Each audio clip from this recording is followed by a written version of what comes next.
This is Mongolian Mindset, and today we're going to be typing Nick Fuentes, right?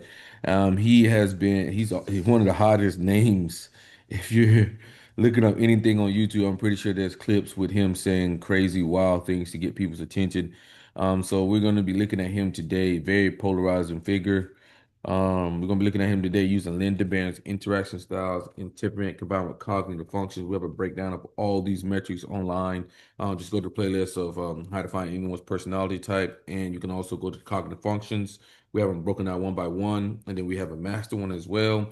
And guys, we've started Inside the Mind series where we've been interviewing people of a specific type and like going through them one on one so you can kind of see what their brain is going through. And you can kind of see how I've been telling people about how the hero flows into this function and it flows into that one. You can see it in real time with these guys. So it's an absolutely wonderful thing to see, especially if you're on the fence with like, what the fuck is your type? You could watch a video and be like, you know what, I relate to a lot with what they're saying. And I was thinking maybe I was an INTP or what I relate to more or what Zara was saying, right? Then you probably say, oh yeah, I'm an INTJ. Okay, so yes, Zara is a fucking INTJ, and he did elude me twice typing him. Okay, but the thing is we always learn something new, right? You're never gonna bat 100%. But the thing is I can walk away and say at the end of the day we got to type right. Okay, so that's the wonderful thing about me, and anybody in the community can vouch that like if I'm ever wrong, I will apologize to you and I will bring you back on. So I know a lot of these other typists will fucking hide, lie, and cry. You will never see that with me, right? Because at the end of the day, I am a perfectionist and I care about getting it right. Okay. So Czar knows that since day one. So and a lot of people worry about type too much. Like I tell Czar, man, type doesn't matter, man. It's all about development, right? At the end of the day, if you're fucking trash can, you're trash can. You're going nowhere, right? A lot of people Yeah, on here yeah. kind of need like type to kind of give them some type of what they need to do in life or Identity. identity or whatnot. But at the end of the day, like it's all about development. It's literally Hmm. like we're already like stage 5 and other people like on stage 1. Like we don't even want to talk to you, really, because we're on the road to demigod. Like we're trying to become the best versions of ourselves. It doesn't matter where you start, the destination is all in the same. Okay. So yeah, that's wonderful. But definitely check out those videos and do hurry up with trying to get typed by me because I am thoroughly bored with typing people at this point. So that means we're gonna start charging people so that we can provide more to our group. And I promise you, I'm probably eyeing. I've been thinking about that. What price tag I'm eyeing? First off, $200. I'm thinking at least 200. Um, and that will boost up a lot of stuff that we want to do in Discord and things of that nature. Hmm. So yeah, and if you want to recommend a celebrity to be typed, join our fucking Discord. I think it's one of the best typology spheres, period. And definitely the most accurate. It's not even fucking close. All right. So if you want to get in there and talk to like-minded individuals, join our fucking Discord because we care about taking you to the next fucking level. It's okay to suck, but it's not okay to stay there, guys. Okay. Zara, anything you want to say about Nick Fuentes before we get into this? Um, what is there to say? First off, he founded. I think it's the America First coalition, and he has like the Groypers. Um, he he's fairly controversial. I don't know. Says like clickbaity, edgy, racist slash sexist things. I think it's mainly to generate views. Mm-hmm. Um, uh, I mean, he's a kind of a precarious individual. There's not much to say beyond that. I think you I I think you got to hit the elephant in the room. A lot of people think he's a fucking Nazi, okay? Because he has been thoroughly critical of Israel and us but yeah, from aid to Israel. That's really what has ruined his life quite a bit to where he can't even own like a bank account and all this other things that he can't be mm, on platforms and things of that nature, which I'm yeah, not you got a fan of. deplatform. But yeah, Yeah. so he's catching hell because he talked a lot of shit about Israel. Oh, that too. That too. Yeah. That the yeah. He stays Yeah, pretty he controversial. has a lot of he's just kind of a controversial figure in general. Um, Yeah. I think that was what I was trying to allude to. Yeah, and I think for sure I think he had just somebody took a video he had and made a new YouTube and or something like that and it became like the number one for the hours that he was on.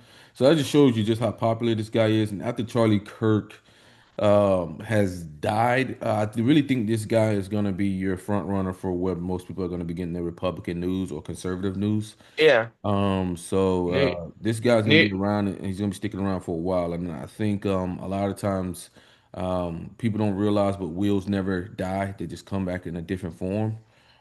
So I think a lot of people will be getting attached to what he's saying.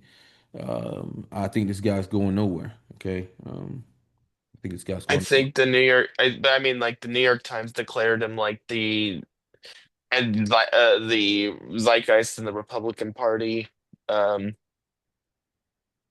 after Charlie Kirk, but well, it's that's to be seen. I don't Yeah, know. yeah. I My brother says he likes Nick Fuentes because he says Nick Fuentes uses his brain. He just not like Charlie Kirk because he says Charlie Kirk just regurgitates information. My brother hates people that regurgitate information. Boy, he cannot stand yeah, that shit. okay. But yeah, so guys, personality dummy based. You guys know we don't think highly of these guys. They usually get it fucking wrong. Generally, a lot of times they go and try to pluck people's most of their developed type and not their core type. We have a video, derailing, that type of thing. We go and find the actual interaction styles and find the core, right? The one that's pushing the expression, okay, the one that's showing how they actually think, not the perception or the persona that they have manifestly outwardly, okay. So let's look. They got him as ENTJ guys, so that's great. That's 157 um, votes, and then you got ENTP behind him with 144 guys. Okay, so Not the worst. not the worst. At least they got that. So ENTJs are direct. They're initiating. They're outcome slash control. They're pragmatic. They're systematic. They're abstract. They're TIFE and they're SENI. Right, guys. So when you're looking at the metrics here, direct versus informant, are they specific, concise, and to the point? Are they more about closed-ended statements? Right. It's very hard for them to wiggle their ass out of anything because it's so direct. And then you have informing, right? So informing is beating around the bush, it's passive, it's wordy. Sometimes you got to decode what they're saying, like Blues Clues. Sometimes it could be extra information. Then you got initiating versus responding. I think it's the worst metric. I hate even people mention this one a lot of times. I will only really grab it if it's just in abundance, right? So initiating, it's all about, changing the topic, feeling comfortable, initiating with people, right? A lot of times it's just going to go more shallow things, right? While the responding people are going to be digging deeper, right? They're going to respond to what you say and try to dig deeper and just dig deeper, right? And from the brain wiring from Dario Nardi, the initiating people have a more front brain bias versus responding people more having back brain biases. And then you have process versus outcome. Is this person more about the journey, right? Are they more excited about the things on their way to get to the outcome, or are they just focused mainly on the outcome, right? The Or destination. are they very strong on their control, right? Hmm. So you will see people with process talk about the steps, the phases. Um, they will literally walk you through the entire journey. Like it's like a smooth wave and it just flows, right? While outcome people are like choppy, chop, chop, chop, chop, chop, chop, chop, because they have no importance on the journey, right? They just want to skip straight to the outcome. Then you have affiliative versus pragmatic. Affiliative is all about the collective, right? Doing the right thing. It's about interdependence. Cooperation is the main thing there. Then you have pragmatic, which is more of a utilitarian mindset, right? These people are more focused on autonomy, right? And what actually works, right? Not what's right, but what actually works, okay?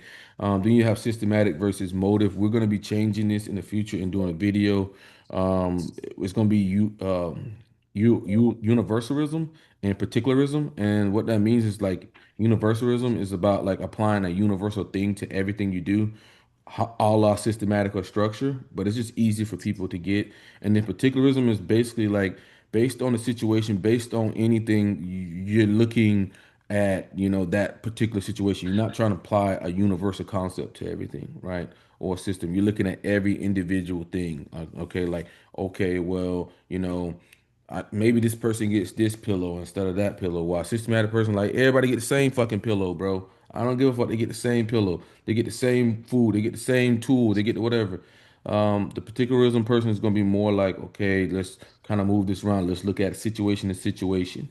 Um, then you have concrete versus abstract. Is this person more about the what is, the tangibles, or they're more about the abstract? The what ifs. Okay, what will be or what could be. That's going to be more in the abstract. NINE. Then you have TE and FI, which is evaluating judgment. TE is about outside sources. Um, Systems, empirical information, data, statistics, all of that, all into one. And a lot of times it's about getting shit done, right? TE, they want results now, okay? They're looking for those fucking results, okay? How can I put a system and be more effective, right? That's TE. And then you got FI, which is more about remaining true to who you are, your values, seeking that inner harmony, authenticity. That's what these people are going to be chasing here with the FI. And then you have TIFE, which is basically understanding on both parts. TI is using syllogistic logic, using things like if this, then that, if A equals B, then B equals C type shit. And they'll just like kind of reference it. Um, and everything has to make sense to them, right? It's all about what makes sense to me. The funny thing is you'll see like people like the flat earthers, those are usually gonna be TI people and not TE users, right? TE is more centric, TI is more eccentric because it's all about your framework, not the central data there. Then FE is all about community, it's about harmony, it's about empathy, taking on other people's needs, uh, that type of thing. Social harmony, they care about more about the social harmony instead of their own, right? They can be masking up quite a bit. Pretty easy there to pick up that. And then you have SE and SI. SE is more about like objective experiences, something that we all can verify happened. These people are going to be other referencing, not so much about like their own internal experience. That's going to be SI, right? SE is all about improvising, overcoming, and adapting. SI is more about reviewing the past, homeostasis in the body, um, yeah, and then NI is all about envisioning, right? What will be is the name of the game here, synthesizing information all into one point. What's the overarching theme here? What will be, what is my future, what's the next 10 moves, right? That's more of the NI, and then you have NE. It's like what the brainstorming, right? Expanding, right? NI is more about condensing, NE is about expanding. What could be, patterns, connections. Both of them connect. Are you looking at connections and stuff like that? I mean patterns, but NI is gonna look at one, right? Like NE just seeing it all, like pow, pow, pow, right? Um, so we will see what Nick is here. Okay, they got him as ENTJ, so that's gonna be interesting. And we'll see. We got Patrick Bet David here. Patrick Bet David is the ENTJ. Nice comparison, side by side comparison. Yeah. Nick Fuentes. 30 seconds. Did you ever think you would make it? Appreciate you for coming out and making the time. Yeah, absolutely. So, Nick, I don't know much about you except for the clips I've seen, respectfully. To me, the way I've made my money over the last, 25 years in insurance and finance was watching who has talent. And I would watch somebody, I would say, this guy's got what it takes, right? First time I had Charlie Kirk on at 23 years old, I said, there's something very special about this guy. At 23, I came to my insurance company. I said, this guy's going to be the president one day. Watch this guy closely. First time I watched Tucker. So is NI prediction by PPD there? NI, this guy's gonna be there one day. Unbelievable talent. When you Pretty watch good. him, humor, sarcasm, intelligence, pushing back, subtle. He's making fun of you. You don't know it. The audience knows it. He knows the art. Candace, talent. Dave Smith, talent. We used to have a comedian working here called Marcelo Hernandez, who is now on SNL. I don't know if you know who he is or not. Incredible. He used to produce Adam's show. And I said, this guy's going to do something special. Now he's on SNL. Vinny, talent. I see you, the way you communicated. Very, very talented. Very capable, very talented. And I've expressed this before on the show before. but I want to know a little bit more about how you became who you are today. And then we'll cover a lot of different topics. So go to high school, 14 years old. Who was Nick Fuentes? Well, at 14 years old, I was already very political. I've been political since really I was 12 years old. Why is that?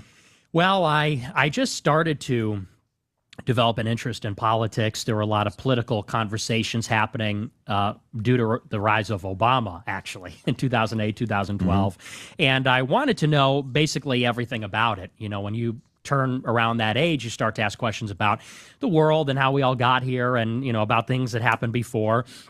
And so the first thing I ever watched actually was Thomas Sowell on Uncommon Knowledge with, I think, the best, one of the Peter best. Robinson. Yeah, they're both excellent from the Hoover Institute. And that was actually the first thing I ever watched, and I just devoured it. I devoured everything. At 12. Yeah, 12, 13, 14. Who introduced you to Thomas Sowell? I just Googled it.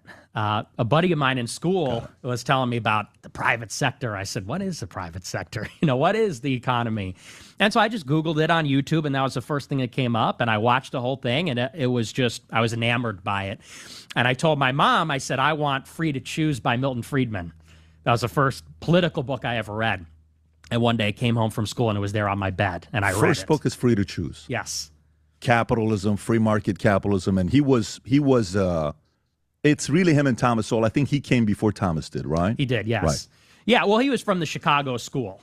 So it was Friedman, Sowell, and all the others. And so I read all that stuff in middle school and high school. And at that time, I was really a libertarian because that's just what was out there at that. All right, so we're getting progression here. We're getting the journey. Mhm. We're getting Yes. the work up. We're getting the work up here. We're getting the work. We're getting the work, ladies and gentlemen. And informing. Yeah, we're getting the work here, ladies and gentlemen. We're getting the work. Getting some SI as well. That time. That was during the Ron Paul Revolution. And the Fed. Right, and the Fed. You see how he's weaving in extra information Yeah. here with Yeah. the Ron NA. Paul evolution. That's informing. You know, he's weaving in extra information. Mhm. And there was so much online digital content. This is early 2010s that was being put out by young libertarians. So that's just what was out there and what was available. And so I worked through all of it. Basic Economics by Thomas Sowell and read about all the Chicago school, even then the Austrian school, the really more libertarian economic stuff. And in high school, I was in Model UN, student council, speech team. I was very active in high school and, you know, one of those precocious autodidact type young guys. And Were you Yeah, like So, guys, when you're talking about autodidacts, you usually talking about a couple types here. Generally speaking, autodidacts are going to be your Yeah. NTs or STPs. A lot of times, so you're gonna get Yep. autodidacts. You're gonna get those two. this? Were you this vocal? oh Were yeah, you this intense? yes, So did you get in trouble a lot? Did you get in a lot of fights? Did you get picked on? Did you have bullies? I was very outspoken. I was very extroverted about politics. I was always getting in political debates in class and in Model UN, but I didn't really get in trouble You don't get in debates. Don't play with me, man. Debate. Yeah. Yeah, debater, huh? as much. What's really funny, this might interest you actually, and I've All talked right, about so we just initiated that. This might really Yeah. interest you here. this before, but when I was in Model UN, I was one of the best guys on the team. I would win first place every week, and because if you don't know Model United Nations, you simulate the United Nations General Assembly or the different committees, and it's like role play. It's like a role play game, but for the United Nations. So we're getting all the work up with this motherfucker because he's Yeah. finishing and he's informative. We're getting all the fucking work up. And anyway, so I was one of the better guys on the team. And my junior year of high school, I became the head of the team. I became the secretary general of the team. But I had a major falling out with the guy that ran the team. He was ethnically Arab, I think, Okay. extremely pro-Palestine. And I, at that time, was very pro-Israel. I was on Prager University and Breitbart. And so I downloaded all the I was on this. I was on this. I was in this. I was first place. This is looking like main character syndrome. SI, main character syndrome. Yes, yes, yes. And some a little bit of TE accolades, but Yeah, yeah. he's dropping the TE in here. Yeah, because he's fucking Enneagram 3. Yeah. dogma from the conservative movement at that time. And so I remember we were sitting in the study hall one day, and they had all the flags of the world hanging up on the ceiling. And I said, why do we have the Iranian flag hanging up? I said, they're the number Why do we have it? TI. one state Yeah. sponsor of terrorism in the world. It shouldn't be up. And And then backed up with some TE. he told me, you got to read The Israel Lobby by John Mearsheimer and Stephen Walt. He said, you got to look at the other side. And we had this like vicious back and forth about it. And that is kind of the only major problem I had with faculty over politics, ironically. Now, Oh, so he was faculty. yes. Okay, so how many years older was he from you? Oh, he must have been his 40s. And this school, walk me through the demo of the school. Is it a public school? Is it a private school? So what we're getting from Nick Fuentes on the Enneagram spectrum is that he's definitely assertive, right? We definitely got an assertive type here. So it's a 3, 7, or 8, right? 3, 7, or 8. It was a pretty Yeah, affluent he's- public school, Okay. mostly He's white, 3W4. Yeah. outside in the suburbs of Chicago. Naperville, what It what was area? Lyons Township Okay. and Western Springs, LaGrange. Okay. So it's not like it's Chicago. It's a good area of Chicago, mostly white. And would you say politically center, left, don't care, Republican? What would you say the demo was? I would say it's pretty center left. It's very Catholic, some Catholic, some Protestant. But what was interesting about it is very liberal, but not leftist, not very progressive. So even though we were in the middle of a very progressive revolution under Obama, I mean, these guys were all liberal, but they weren't communists. It wasn't like New York or Portland. So what year is this? When you were junior in high school? This would make it what? 2015. 2015. Okay, so this is, has Trump yet announced anything? So he announced August 2015. So it was actually right around that time. Got it. Okay, so you're there, you're getting into these debates in junior year, and then Trump announces, and then what do you do?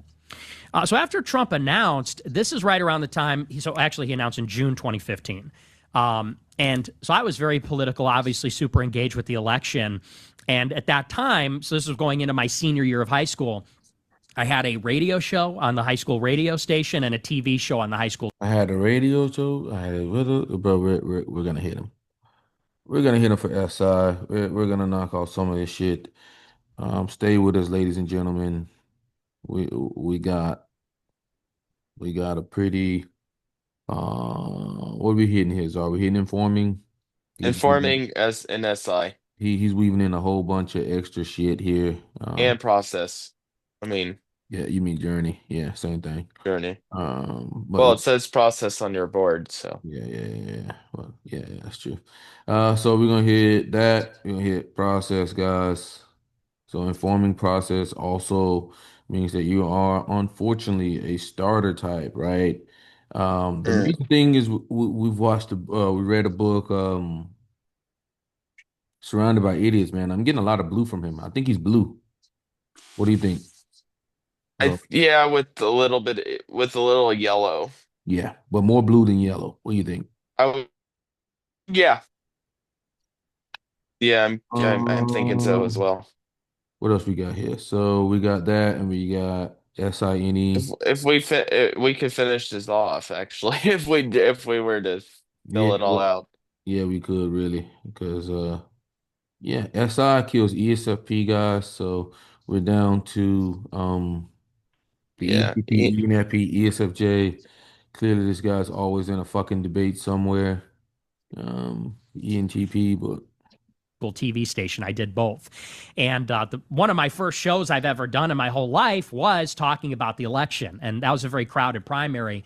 It was like 17 candidates. I don't know if you remember back then. It was we're Trump weaving in extra information. in this huge Everybody, field. yeah. Yeah, it was everybody. And so I went through all the candidates. And initially, I was very I went through all the candidates, SI. anti-Trump Okay. because I was a libertarian. So I was in it for Rand Paul and then Ted Cruz. And it wasn't until April or March 2016, about 7 months in to my We're getting the whole journey here. senior year, that I really went in hard for Trump. And Trump, I would say, is the one who red pilled me, quote unquote. He's Out of the all one, these guys, these are the guys we're looking at, right? right? That Yeah. was a Jeb Bush started with $140 million. He was Right. supposed to win it. Carson had a little bit of momentum. Cruz was one of the guys that people thought could do something. Right. Nobody thought Trump up until I think Ann Coulter's like, who do you think today's going to win? And she made the comment that I think is going to be Trump on Bill Maher. Everybody starts laughing. Right. Okay, so you're in this moment. Trump red pills you first. Yes. He red pills I think me Ann on Coulter's INTJ. immigration, really, because at that time, I am preoccupied. I said I think Ann Coulter's INTJ. Is that the one who predicted Trump would win it? Yeah, I don't know her, but whatever. It's cool. blonde chick. With this notion of She- individualism. Very much like you. I mean, a lot of the stuff you say in your show, I agree with you 100%. I guess he reoriented my perspective about individualism because what I started to understand is that. Oh, we're talking about individualism here. So what does that mean? Yeah. Pragmatic. Pragmatic. Okay. He's all about the individual. What works? Don't put me in the collective, motherfucker. You remember in 2015, it felt like the left was unstoppable. It felt like Obama and then Hillary Clinton were going to lead this progressive revolution, and it was just going to get more left every day forever, more pro-woman, more pro-gay, more diverse. And at that time, what felt so suffocating was this kind of political chokehold the country was in. The media's left-wing. So that's abstraction. And that right there, language right there is abstraction. Hollywood's left-wing. The press is left-wing. And what woke me up about Trump is one day I was watching the primaries, early primary elections. First person perspective. And Trump was winning all of them. He didn't win the Iowa caucus, but he won in New Hampshire, won in Nevada, and I remember the media was beside themselves, calling it every day for him. And I said, the one thing that Trump has right is he understands in order to take power, well, in order to do what you want to do, you got to take power first. In order to take power, you have to engage the media because the media is really the enemy. It's a very early kind of understanding of how politics actually works. And fake news, he hasn't even said fake news yet. So this is pre him saying fake news. Exactly. But he would fight the moderators in the debates, even Fox News, because Roger Ailes had it out for him early on. And I said, he's going to fight the mainstream media. That's essential, because if you can't fight the media, you can't win. If you don't win, you can't do what you want. And then I thought about... Talk about the progression, how to get what you want, pragmatic, any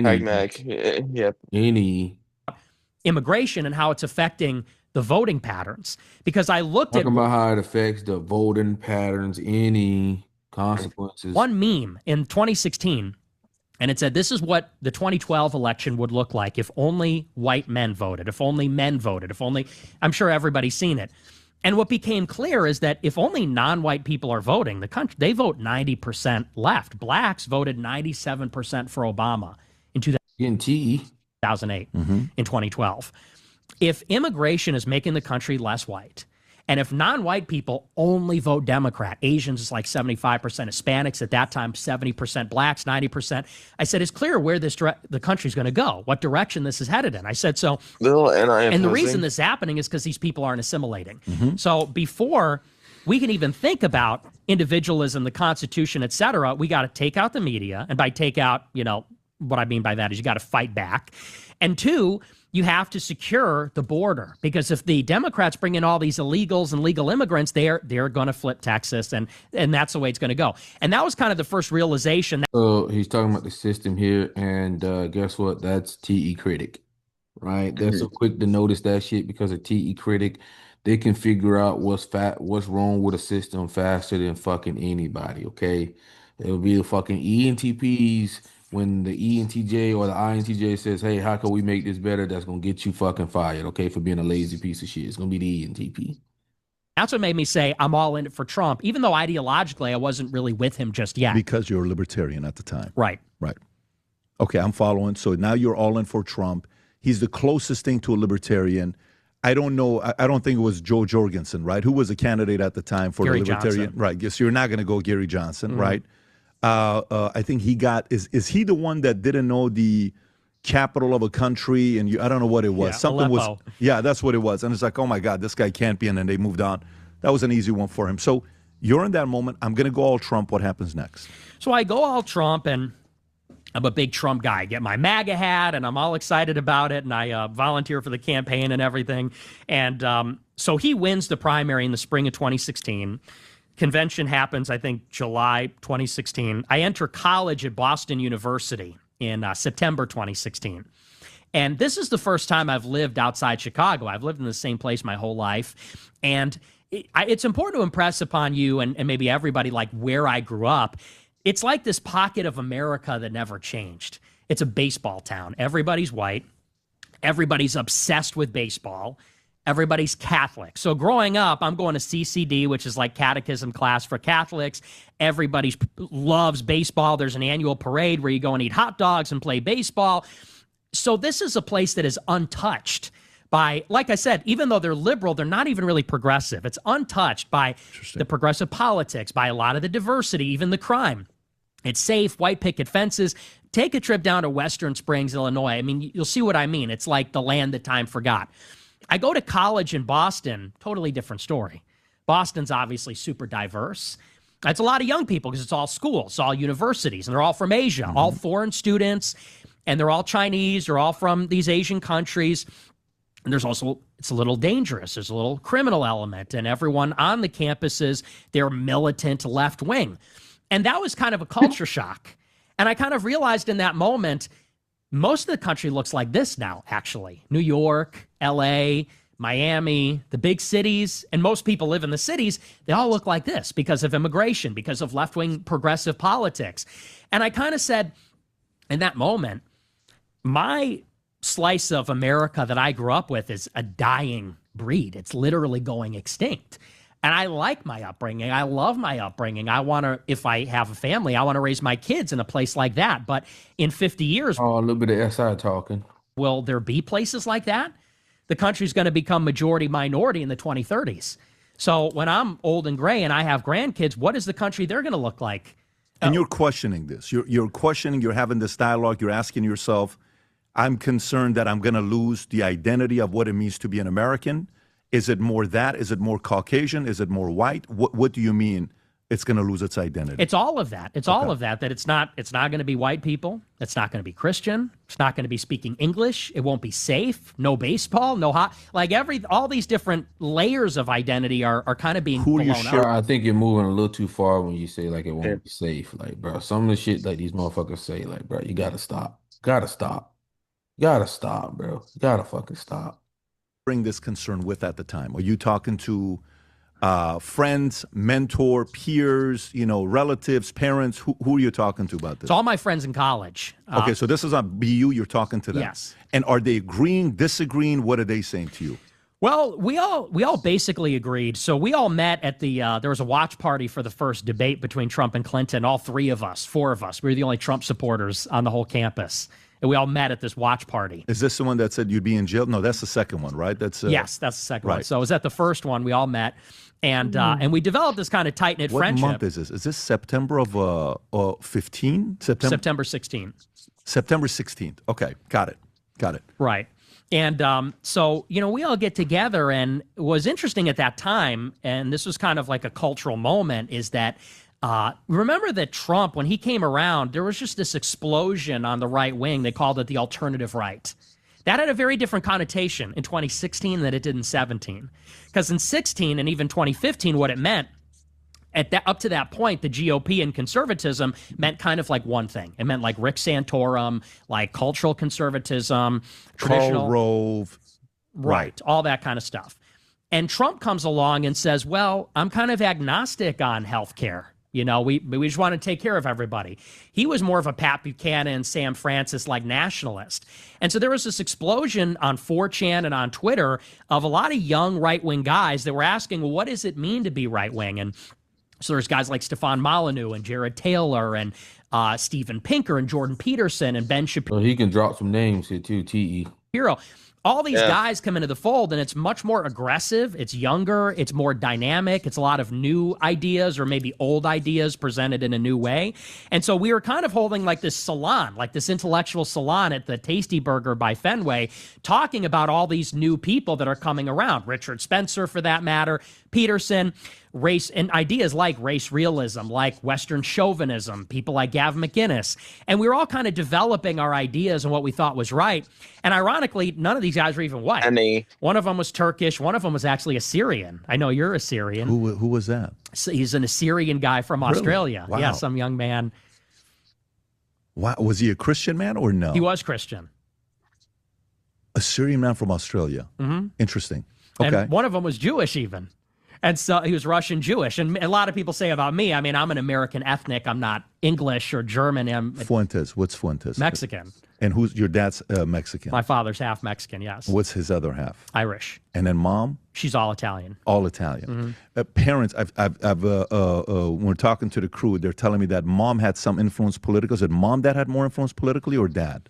I really wasn't too influenced in that way. Really more by my grandmother, by my mom's mother. She was very conservative. Who did she believe in? Who was her heroes? She would say, Nick, you got to follow this guy. Nick, you got to read this book. Nick, you got to watch this. All right, I'm done. Yeah. Nick Fuentes is informing, initiating, right? Definitely starter type. He's definitely journey focused, guys. He's got to give you all of the work. When you get informative plus initiating plus journey focus, you about to get all of the work, bro. All of the work. When the teacher says show your work, they showing the work, bro. Right? He believe in individualism. That's pragmatic, ladies and gentlemen. So if he's pragmatic and ESFP is already dead, that means that he can only be an ENTP, right? We were done for a long time there, very systematic, ENTPs you got to be careful with because they float the boat on being, systematic here. Abstract, obviously. Um, he just wants to get around and be around ideas and talk ideas. That's all they fucking want to do. They just want to fucking talk ideas, and you better be able to challenge the idea. And if you tell them something, then you better know why. Because the Socrates method is coming, you better fucking set your watch to it because it's fucking coming. And then they're gonna make you rethink anything you've ever thought before because you don't know the answer. So set your watch to it and don't play that fucking game. Just letting you know that's just how ENTPs work. Um, right, ENTP.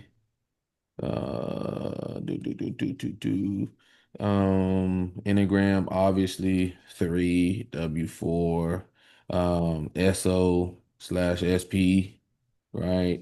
What we thinking on subtype here? We thinking DN, Yeah. DN, right? Dominant/normalizing, DN. Road to demigod, we thinking above average. Yeah. Yeah, it's actually really developed for an ENTP. He's just young. Um, so Yeah, he's only 27, I believe. yeah. So guys, that's Nick Fuentes there. Key takeaways there is God loves to debate, the guy loves to talk, the guy loves the monologue. The guy likes to talk in, main character syndrome. So pretty easy to see this guy's ENTP, very polarizing. I think he's got a big future ahead if he doesn't get killed. Um, But Yeah. ENTPs can get people to that point to where you got to kill them. Just being honest, they can make it very for the elites out here in the world. They can make it very tough because they naturally have this want to burn down the system mentality, right? Yeah. So it leads them to crossing the wrong people, bumping the wrong heads, and shit like what he's facing now, where he can't even have a bank account. I mean, you look at Kanye West; he's catching pure hell right now. But a lot of people come around to what Kanye said, right? Um, but I always say this one thing, and this thing might go over people's head: being too early to do something or say something is it's very close to being fucking wrong. Okay. That's because the results will be practically the same. So be 30 Hmm. years to saying something, bro, and most people ain't ready for it, okay? So it's gonna go right over their head and they'll catch that bitch when you dead, okay? So but yeah. Is there anything you want to say? Not too much. Yeah, clearly ENTP. Yeah, yeah. It was good to get Nick Fuentes on the channel. Very polarizing figure. This Mongolian mindset, guys, and we'll catch you guys on the next one. Peace. Yeah, didn't have much